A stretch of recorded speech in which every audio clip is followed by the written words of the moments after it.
I'm going to introduce you to the wonderful faculty we have at Thunderbird. You have a representation here of some of my favorite faculty. We have Professor Autry, who is a specialist in space leadership, policy, and business. We have Professor Ear, who is an expert in political economy, international organizations, public policy, and global pandemics. And he comes to us from Cambodia originally. We have Professor Harris, who is a military veteran, and we're very proud of that. And she's engaged with our military students and Veterans Affairs. Her expertise is gender equality and civil rights and public administration. And finally, we have our beloved Lena Booth. She's a student professor that students adore. She brings us expertise in corporate finance, financial markets, and investment banking. So I've given you the 100,000-foot introduction. Now I'm going to ask each of the panelists to introduce themselves and talk about who they are, what they do. We'll start with you, Greg. Thanks. So I'm Greg Autry, clinical professor of space leadership, policy, and business here. I think that I'm the first one to hold that title in the world. I'm also probably the first management scholar to address the commercial space industry as a research topic. I started doing that 20 years ago at University of California, Irvine. Before that, I was a serial technology entrepreneur in software, computer networking, security, and corporate application development. I've always loved the space industry, and I've always loved management, so I made this career shift.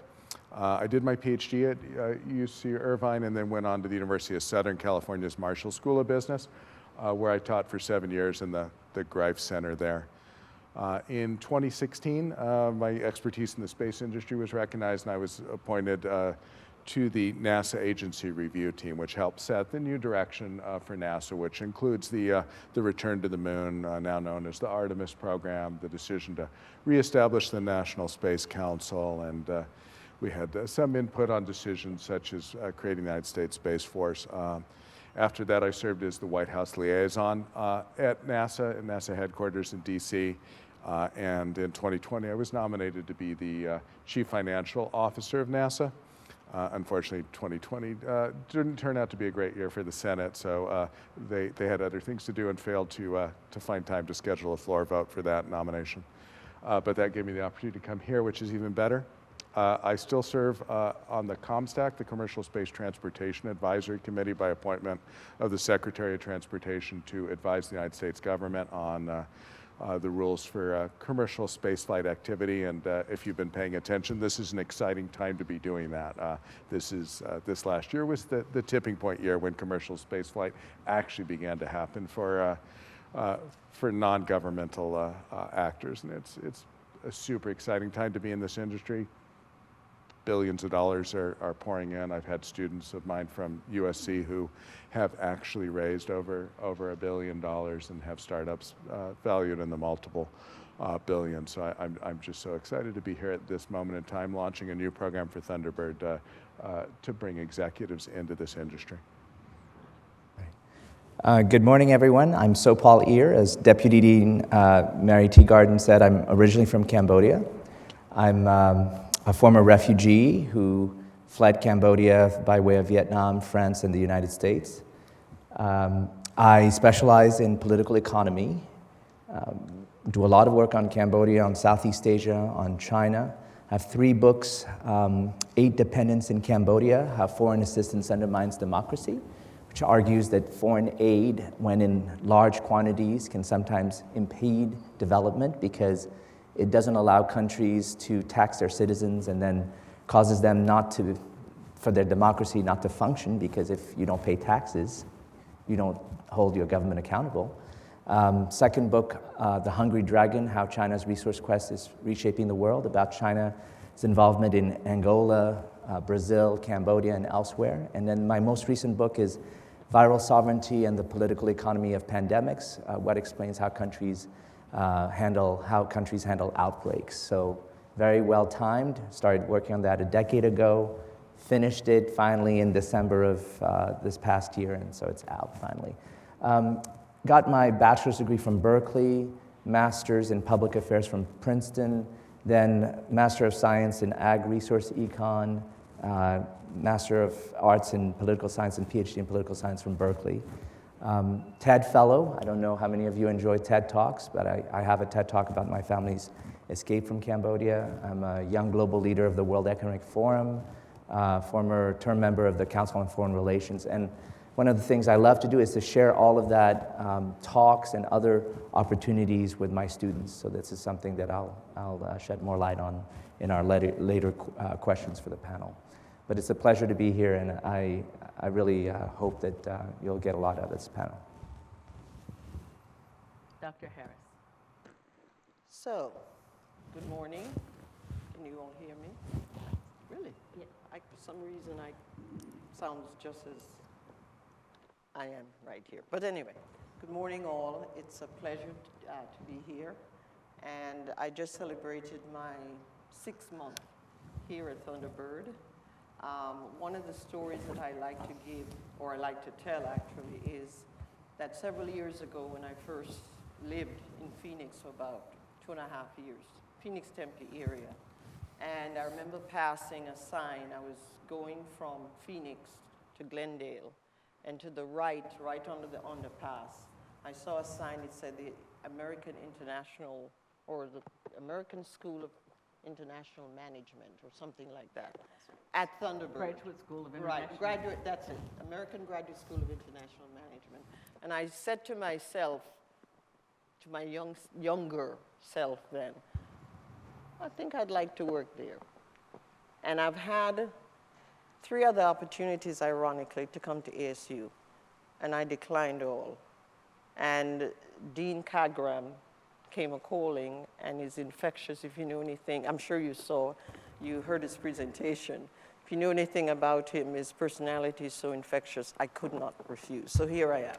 So that said, my position here is as a Senior Associate Dean of Strategic Initiatives and a professor. I remember when I first came, I saw a student, and the student asked me, well, strategic initiatives, what's that? And I agree, what is that? So it's a very broad title to encompass a lot of things, including accreditation, military, veterans, related things, JEDI, and the like. Prior to coming here, I was at the Portland State University in Oregon for about 17 years. I never thought that I'd be here, quite frankly. Let me see what else. I was in food manufacturing prior to that period. I was at Campbell Soup, Nestle, and Stroman's. And prior to that, I was on active duty, and I was in the military altogether, the reserve and active duty, for about 20-odd years, I'll just say, as both an enlisted and as an officer. I retired about 2 years ago. No, I'm not that old. Anyway, my research is actually about the military, and particularly about women in the military. And I served as the NATO chair in 2018, and I also served as research chair prior to that.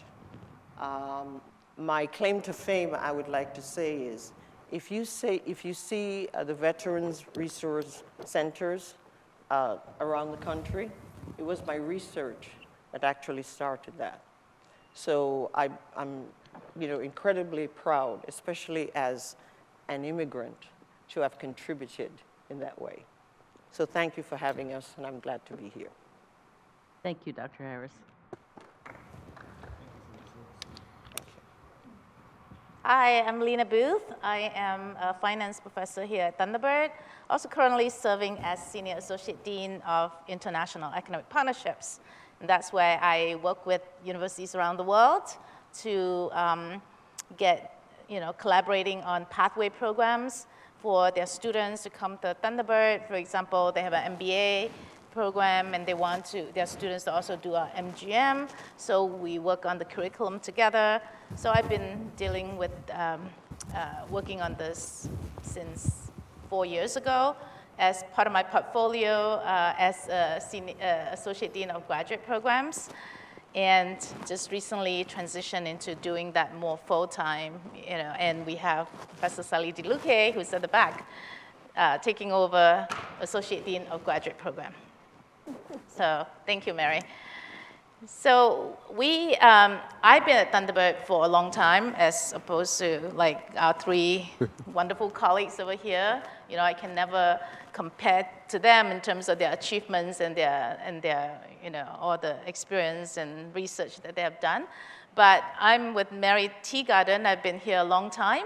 This is my 26th year at Thunderbird, and love Thunderbird. Thunderbird is just a school that my husband and I always felt we wish we were T-birds. We didn't go to Thunderbird, but we made sure our daughter didn't miss the chance. So I only have one daughter, and she graduated with the MGM last May, and now working as a digital marketing specialist. And I also make sure my sister, who's a lot younger than me, and my sister and her husband also came to Thunderbird and graduated last year as well. So even though I didn't go to Thunderbird myself, but I've been, making sure that my family go to Thunderbird. We love Thunderbird. And to them, even my sister, who's 20 years older than my daughter, she said it was a transformation experience coming to Thunderbird. The first week when they did the foundation, they said this is just transformational. They've been working for 20 years, and they didn't, it was just still something that is phenomenal to them. So I just want to share that because I feel like this is something that I believe strongly, the programs that we have today, the digital transformation that you see here in this building. They didn't get a chance to enjoy that while they're in school, but they were just dying. When is the building going to open? We're going to come here. So the next batch of students coming in, definitely you're going to be treated. I mean, this is such a treat. All these technology, all the classroom technologies that we have definitely is going to transform your experience. Besides the people, right? Thunderbird is known for its people. So that's what, as faculty, we are really proud of our students in that regard, because our students are always so engaged and definitely do a lot to advance our objectives, advance our strategic direction of the school. So as a finance professor, I teach courses such as global financial decisions. This is what I'm teaching right now, teaching how financial management can create value. So I have a course called Financial Management in Global Value Creation. I also teach private equity and venture capital, financing, and so on. Haven't done that for a while because administrative role, but those are my background. Those are what I have, contributed to our students in that regard, in the teaching side. And in terms of research, I do research on initial public offerings, IPOs, mergers and acquisitions, private equity, and also examining banking contracts across different continents. So those are my professional background, but definitely a big fan of Thunderbird, and I would love to welcome all of you to the Thunderbird family.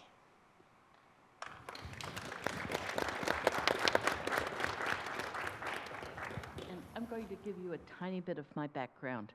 My father was a military attaché, so I grew up in Latin America, primarily Venezuela, but all over Latin America.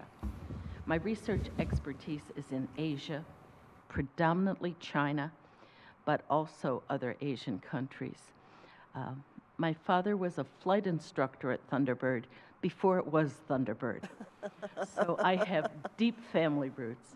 My son is a graduate of our EMGM program, and he He has gone from working a service desk in IT at American Express to running companies as CEO in IT. So the degree program was very good for him.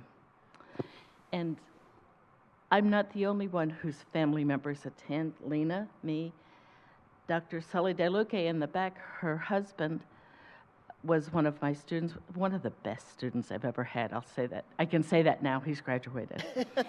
Just an amazing student. So, as the marketers say, we eat our own dog food.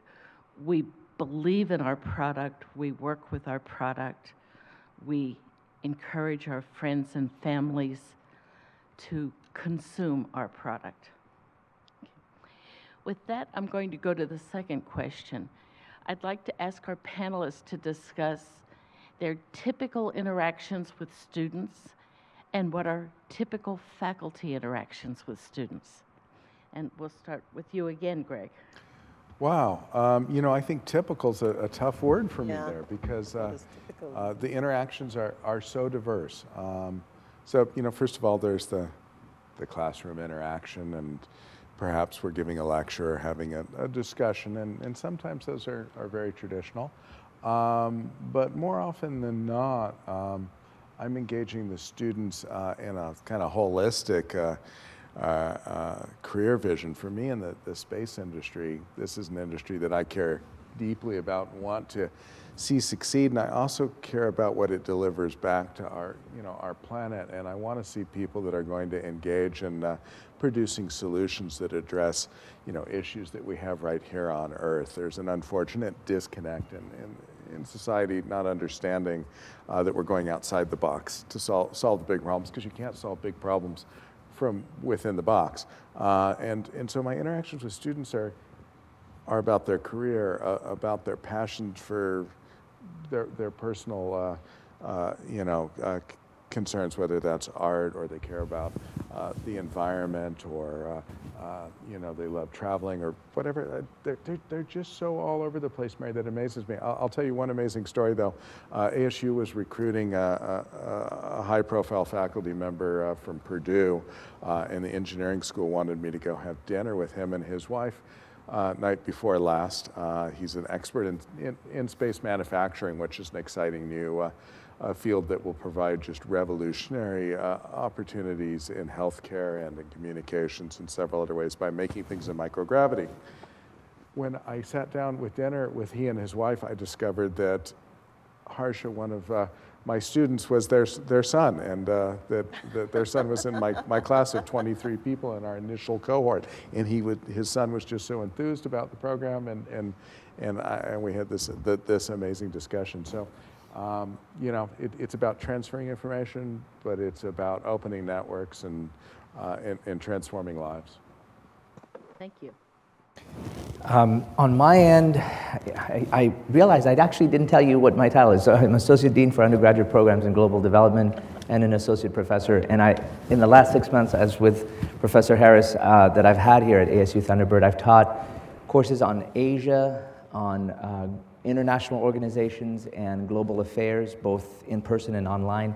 And the interactions that I take with me to the students follow very much the mold that I had prior to coming to ASU Thunderbird. I taught at Occidental College, a private liberal arts college, so it was very much one-on-one, having conversations, sometimes hour-long conversations with students, right? It's a kind of accessibility that isn't available when you have hundreds of students or thousands of students. That's just not possible to dedicate an hour to one student.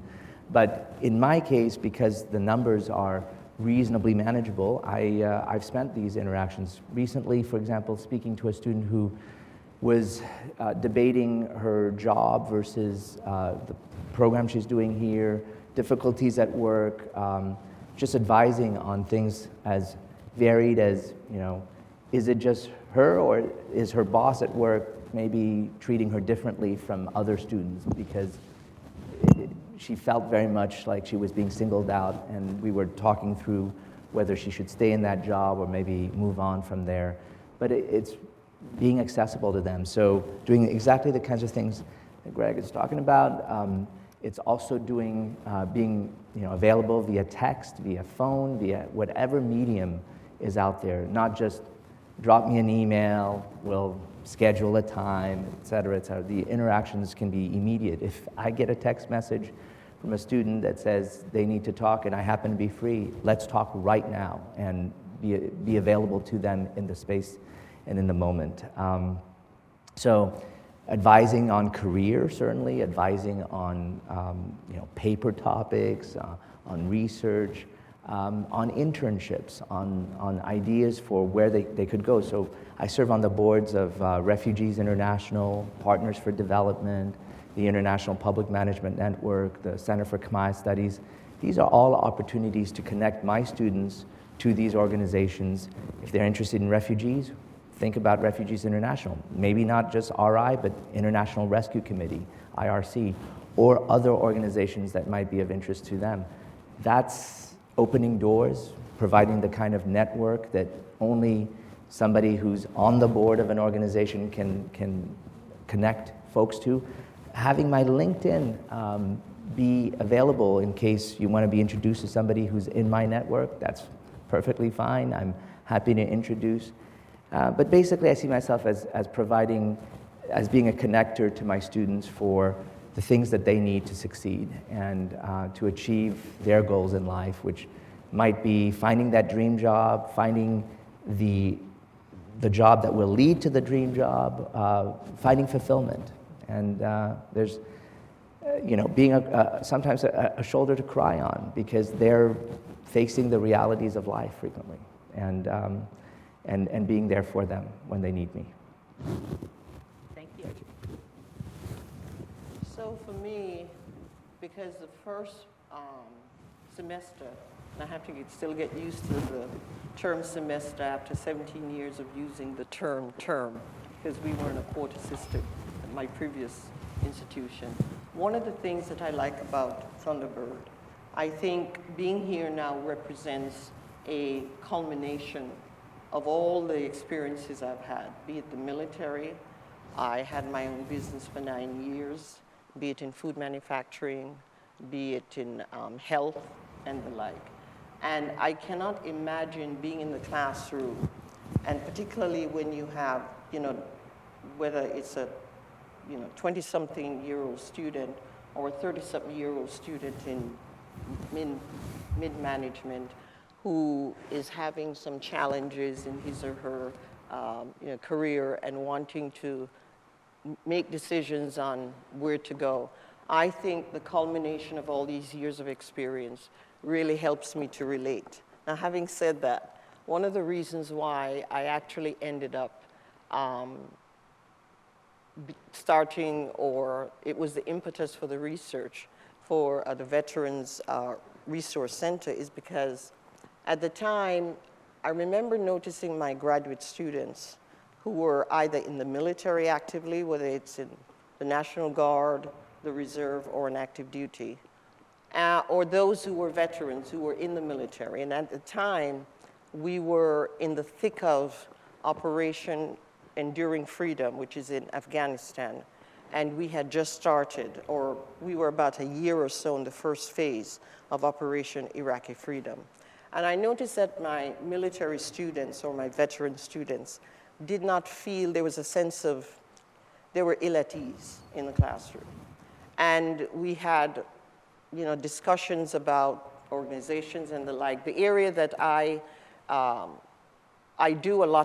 teach a lot of subjects, but one of the areas at the time that I was responsible for was actually human resource management, although I taught other courses.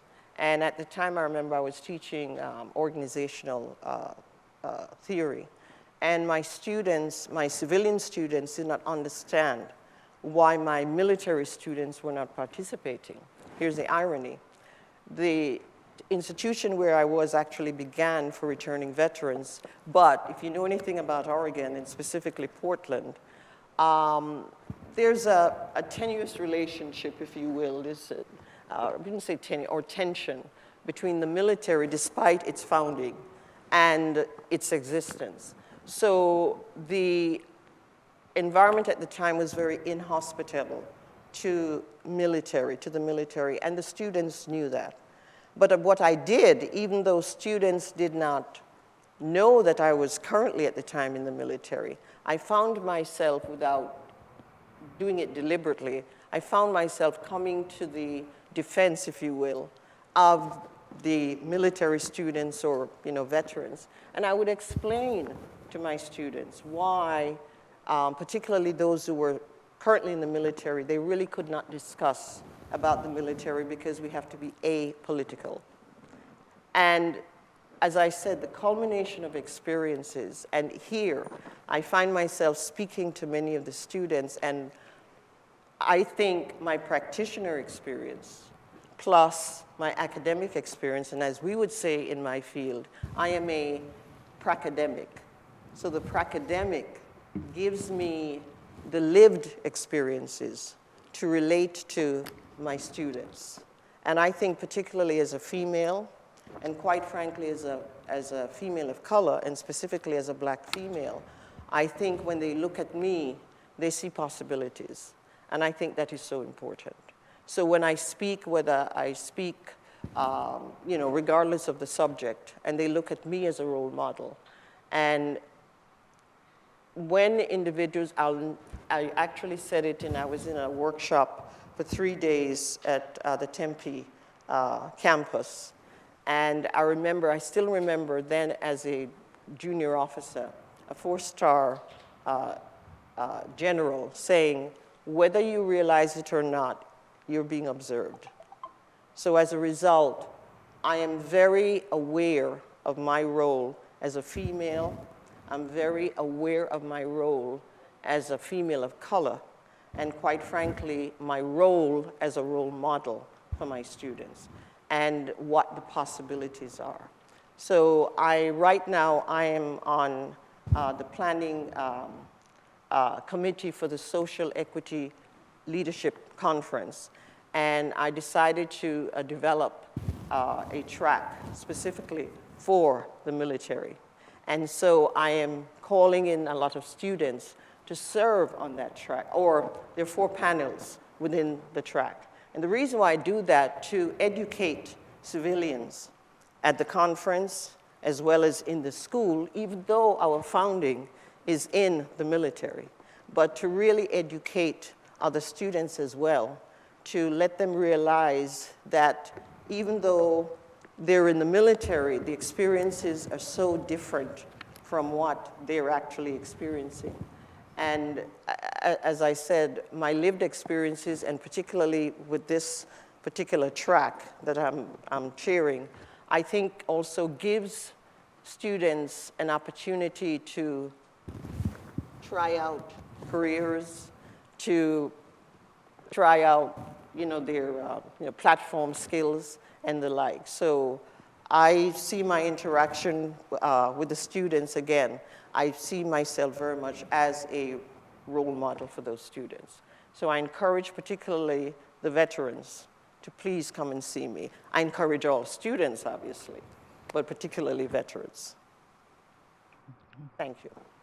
And I have to say, my office is right across from Dr. Harris's office, and she has a pretty steady stream of students coming in to visit her, so she must be getting something right.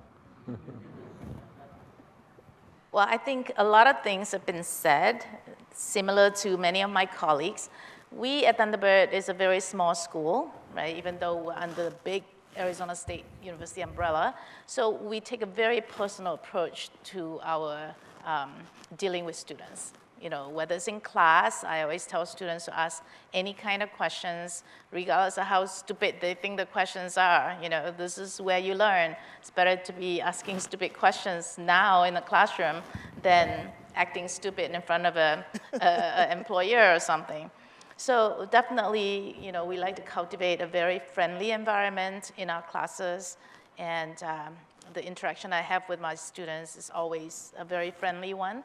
Just try to engage and try to make sure that they learn. Because I personally believe that if the students are comfortable with you, they get to learn more. They learn more because they're more willing to ask questions, they're more engaged. So it's just my personal teaching philosophy. But as Associate Dean of Graduate Program in the previous few years, I also know the program very well. I know our Master of Global Management program very well. I know our Executive Master of Global Management program well. So I do a lot of advising to our students and sometimes sitting down with students to help plan out their curriculum for them and advise them on career paths if they need that advice, or internships opportunities, trying to help them establish and market themselves. So there are a lot of things like this that we help students on a daily basis, right? Either success in their curriculum or success in their career. And I think many of our colleagues are doing exactly the same thing. And that's the advantage of being at Thunderbird, because we're so personalized. We make every student, if they're willing to approach us, they can have a very personalized journey throughout with every single faculty member. I'll stop there. Thank you. Now, we've been talking at you for quite a while. I'd like to open it up to any questions you might have. And anything's fair game.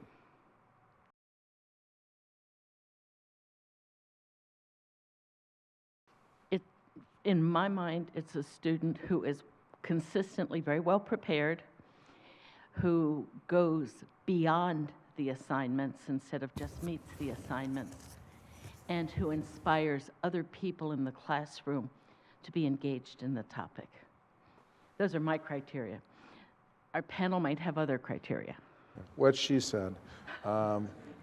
So I like students that bring value into the classroom and teach me, right? One of the reasons I choose to do this, honestly, with the way the commercial space industry has been booming, I could make more money doing something else. I love lifelong learning, right? And so I want to be part of the academic environment, and I love students who bring information into the class that educates the rest of the class and me as well. And they bring valuable networks. So on top of being prepared and going above and beyond, bringing that external value into the Thunderbird community is super important. Yeah, and I see it all the time. The kind of going the extra mile, doing when I have presentations for students or the students are presenting, the student that comes up with a simulation for his or her classmates to do instead of simply going PowerPoint and I'm just going to lecture at you, or doing a Kahoot game to activate students into answering questions and participating in a kind of a race. A student even had a Jeopardy game that they put together for their classmates. This is incredible. I mean, these are just examples, but absolutely, bringing that incredible sort of local, their own knowledge, their own contributions, piping in when they have something to contribute that they think ought to be heard by others. I think that's the mark of a great student. Yeah. So I concur with everything my colleagues just said. I know that the term that's used a lot is pedagogy. When I think of pedagogy, it's teaching. But I use Noel's andragogy. Andragogy means you're dealing with adults. And because you're dealing with adults, you have to teach them differently from, say, high school students.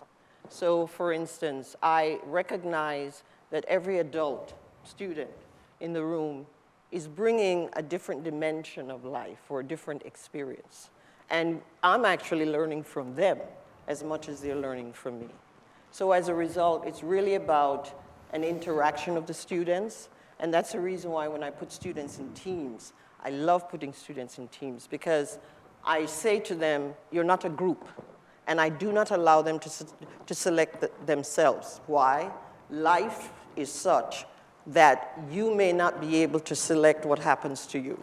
So what I do is I select the various teams and make them as diverse, however you define diverse, as possible. And it forces students to perhaps go outside of their comfort zones, if you will. So they learn about one another, and they learn about how even if they may not necessarily like one another, because I'm putting them together in a very short period of time. So they're forced to work with one another, whether they like each other or not. And what I love about the term andragogy is that adults, if they don't see the meaning of whatever it is that they're learning to whatever it is that they want to achieve, they won't learn. And also the timing in which it occurs. If the timing from whatever they have learned is not in sync with what they achieve or what they want to achieve, they won't learn, simply because of the passing of time. So when I work with students, it's not just about the academic knowledge. What I love about, I just went through something here that I have done in another life, but it was done very differently, the Global Challenge Labs. And that really, on a global scale, I've done it on a national scale, but never on a global scale. And it really helped me to really understand from the student's perspective and really forces them again back to the team. In fact, one of the teams that was selected to present said, one of the things that resonates with her is the fact that she remembers that I said, unlike a group, and back to andragogy, it is not about you working on whatever you're working on and I'm finished doing it. Whatever it is, I'm finished, so I'm finished my work. There's an interdependence of each other. We must rely on one another to get the work done. And that's the difference between a group and a team. We all need one another. When you think you have accomplished whatever it is because it's only you, no. Nothing could be further from the truth. So there's that interdependence. So that's what I love when I work with students. It's about team. It's about team orientation. Do you have anything to contribute? I think my colleagues all said very well, so I just want to say one word, leader, right? Demonstrate good leadership quality. As part of excellence in the classroom. We have 2 minutes left, so give it your best shot. Yes. I apologize in advance. I've been trying to restructure this question in a way that's short, simple, and to the point, but this is also a unique experience where all of you professionals are in a room of various different backgrounds, and this question would not be applicable in any other Q&A session. So in areas of business management, all forms of industry, we're always taught about the dualities and the balances of everything.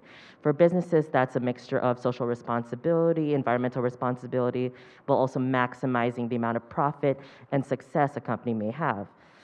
All of you are in different fields, such as technological innovation, gender inequality, as well as finance.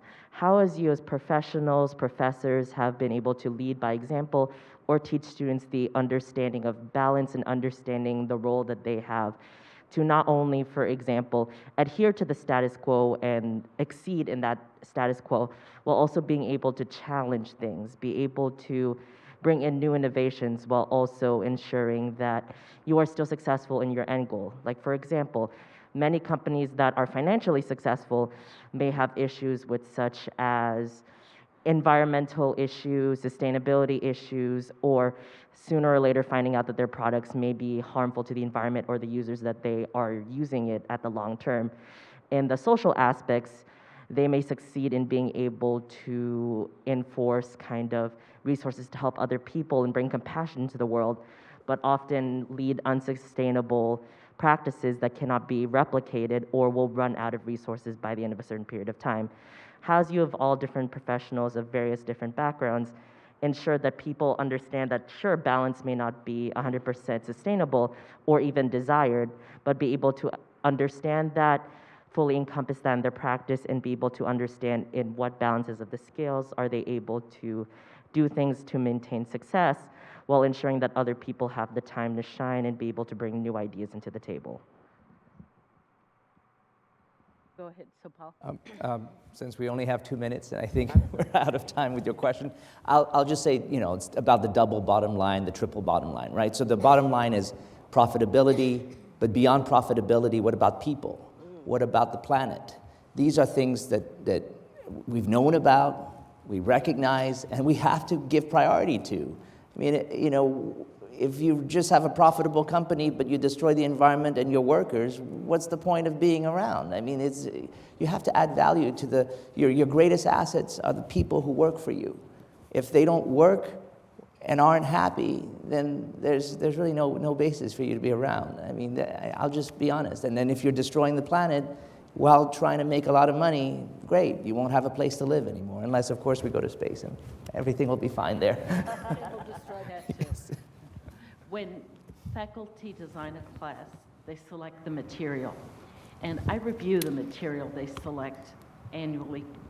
And I would say that 90% of our faculty select material that address the triple bottom line, that address the complexities of international business, including sustainability. In addition to that, we have several professors who are experts in sustainability, and they offer electives and consult with other faculty about how to do this really well. And you'll find in the classroom, our students are encouraged to engage the faculty. So that's the kind of question. Bring that up in a class if you think it's not being done, and challenge on that dimension. I would say, you know, as a finance professor, I think some of you are in my class, some of the students are here. The first class, that's what we discuss, is ethics in financial decision making, right? What kind of person do you want to be? Can you sleep at night, right? There are a lot of things where you can make money, and yet it's not ethical, and it's not good for the general public, for the community. So we discussed that. We discussed what are the different not so ethical financial decision making. In fact, my class just started Monday, and that's where we spent a lot of time discussing, you know, how do you make ethical financial decisions, right? Not just about making money. In fact, we even demonstrated that companies that are ethical, they are measured by the ESG measures, they outperform those that did not do that. So it's not just if you are ethical, you're not going to make money. You will still make money. In fact, company outperform. So those are topics that are being discussed even in a finance class. And I couldn't agree more. I'm sure I see some of my students actually above. I teach human resource management in the public sector. And one of the exercises that we actually do is the difference between the private sector and the public sector. And then in between, you've got nonprofits, and nonprofits are actually considered in the public sector. But one of the reasons why they're seen in the public sector is because government uses public sector organizations because they're agile, they still have to consider the bottom line and the like. But in doing so, they do it in an ethical manner, in a moral manner. And even though it may be about the bottom line, what is the bottom line? The bottom line to a private organization might be profits. But as my colleague just said, how do you actually achieve those profits? I always say human resource management is not just about the people, but because the people is about the conscience of the organization, and it's the backbone of the organization. And without the people, you can't get the work done. And whatever you're doing, if you're not creating public value, however you define public value, then you're not doing the earth, you're not doing the planet, you're not doing any living being anything good, because you're basically, you know, destroying the earth. Yeah. Well, since all my other colleagues spoke, I'll have to chime something in here. I'm super passionate about space and the environment, as I mentioned, and the benefits that it brings to our planet. And I often get people saying to me, why should we be spending money in space when we have, quote, problems right here on Earth? And, you know, that argument's been going on since Apollo. And externalities are something we always need to think about. We can go out and we can plan to try to address things that we know, but there are these unknown unknowns out there. And when we invest in capabilities and solutions to improve science, we find things we didn't expect. Nobody went out and said, let's put up a bunch of weather satellites to study the Earth's atmosphere so we can discover an ozone hole or discover climate change. There was not an intent, but 70% of the data that we get about our climate comes from these satellites now, or is relayed from ocean buoys via these satellites. We couldn't do that without that. I recently had a debate at the Oxford Union on this topic, and I said to the audience, if I had asked you to support spending billions of dollars to put up a network of satellites to make American smart bombs more accurate, would you vote for that, right? And I know that you would run for the nay door, but guess what? That's GPS, right? And GPS turns out to probably be the best carbon-reducing technology that mankind's ever developed. It makes every form of transportation 15% more fuel efficient. Who knew that, right? And guess what? You can use GPS satellites, signal occultation, to actually study the atmospheric makeup, and some of our best carbon monitoring data and methane data comes from GPS satellite monitoring. Nobody expected that. So look for the unexpected in the investments that we make and turn them into good. Thank you, everybody. I would like to, yes. Sorry, we have one submission from the online chat, and I love the question, so I want to make sure it gets Okay, asked. we'll answer that question. Thank you. If somebody has already completed an MBA, what added value would the MGM bring to that student? Or a Thunderbird degree in general? If they have an MBA and they come to us to study MGM, they're going to be internationalized. Right. The accounting might not change. The principles of marketing might not change, but they're going to get different applications. They're going to get international accounting, international finance. It's like the next level of training. And I might say, if they've already done an MBA, then I assume they're probably worked in industry. They're going to be in one of our executive programs, and being a member of the executive cohort is so incredibly valuable. I can already see, just in the cohort I launched in January, the value that the students have created for each other in networking for jobs, investment opportunities, and in knowledge. That in itself is super valuable. And I would say if they have an MBA, they're probably more private sector oriented, right? As opposed to having the public sector and the private sector. So having an MGM, the G meaning global, forces them to not just look at the United States, but look at other countries and how the world operates as opposed to just the US. We have a tendency to become so US-centric. We look at what the United States can teach others, when the US can learn so much from the rest of the world. Yeah, I find that it's more complementary than substitutes, right? So the MBA can certainly provide a lot of the foundation for business administration. That's what it is. The MGM will be, in the case of Gigi and I, we're doing global affairs. We're doing things that are completely beyond just the private sector and profitability. We're instructing how to work in human resources, whether it's public management or better governance and issues like foreign aid and development, really well beyond what I think a normal MBA would do. But these skills, as Sophal said, they're complementary. They are essential to be effective in international business. So I would say your MBA only takes you so far. We take you to the moon. Literally. Like that.